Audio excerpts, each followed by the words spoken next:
Hello, welcome back to the channel. My name's Tim, your host, and today we're going to be talking about coal, specifically my son's AccuCraft 7/8 scale forney.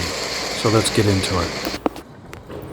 The first thing to do after lubricating the locomotive is we put in the grates in the ash pan.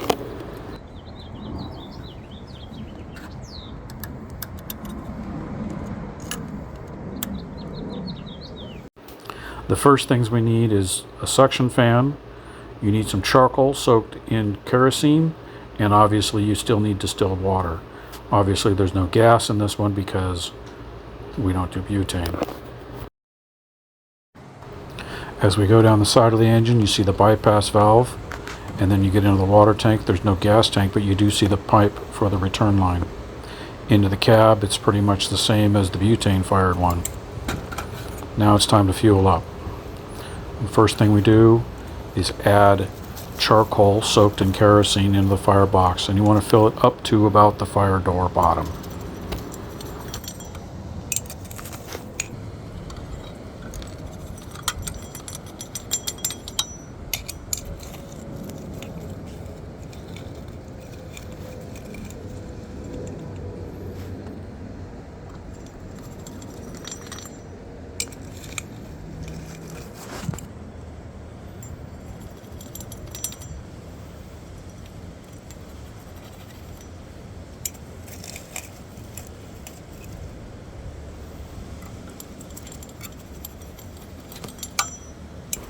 Now it's time to light. You put a little bit of charcoal in your shovel and you shove the lit thing into the firebox. You turn on the fan and then close the firebox door.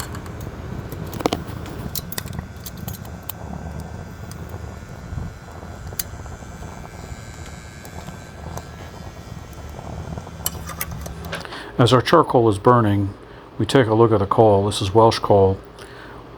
Other coals tend to clinker, which is impurities in the coal, which is a ceramic or metallic mess. And what it'll do is clog your grates. And here we are ready to add coal to the fire. So open the door. And as soon as you get through shoveling, you immediately want to shut the door again. You don't want to leave the door open or else you get cold air and it'll put your fire out. Here you can see the pressure gauge is well off the peg, and it's upwards about 20 pounds, which is between 25 and 30 is where you want to take off the fan and then turn on your blower.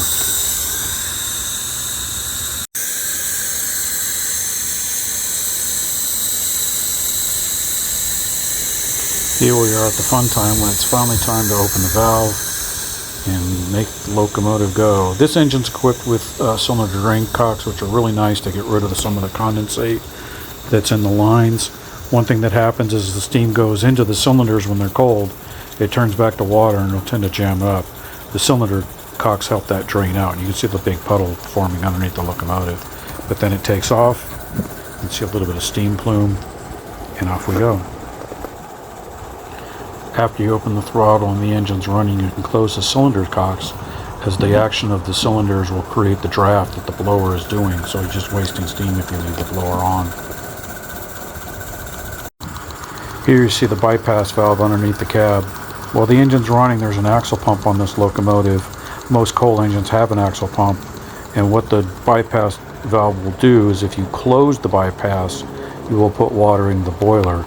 If you open the bypass, it'll take water from the water tank into the pump and then back into the water tank.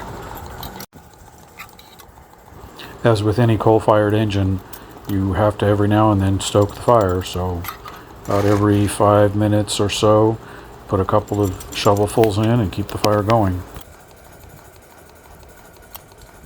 I need to let it pop though. Yeah. In this section, you can really hear the blower going. When you stop the engine, you want to turn the blower back on to keep the draft going. This is kind of critical on certain locomotives. And here we are popping off, so we did the right thing.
Here we are opening the firebox door just to give you a good idea what the fire should look like. And then immediately go into more stoking of the fire. So more coal. Here we are running backwards a little bit, probably a lot faster than we'd ever go on the track. If you have it turned on this high on the track, you're running to go chase this little thing. These things can really, really move.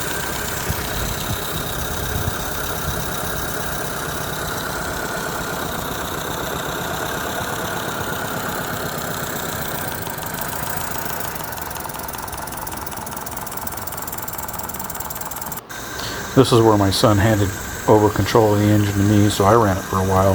I haven't run this engine as much, but I might get a chance this coming next weekend at Ardenwood with the Baggers steam up there. It's a lot of fun to run. It's a little more challenging than a butane-fired engine. You have to stay on these. You can see the fire glowing through the peepholes in the firebox door.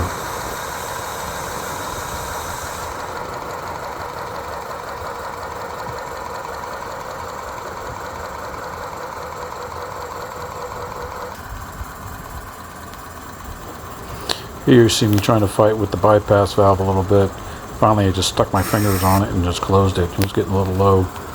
One of the things you have to do.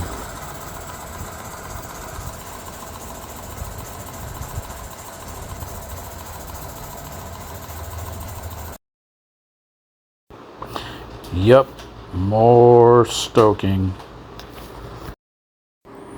One thing you'll notice quickly about coal-fired locomotives is they are very hands-on. Between having to stoke the fire manually with the shovel and the bypass valves and everything else, you'll notice there's very rarely RC equipment in these cabs. They just get in the way. So if you do get into coal, you're going to have to not think about radio control equipment on your locomotive.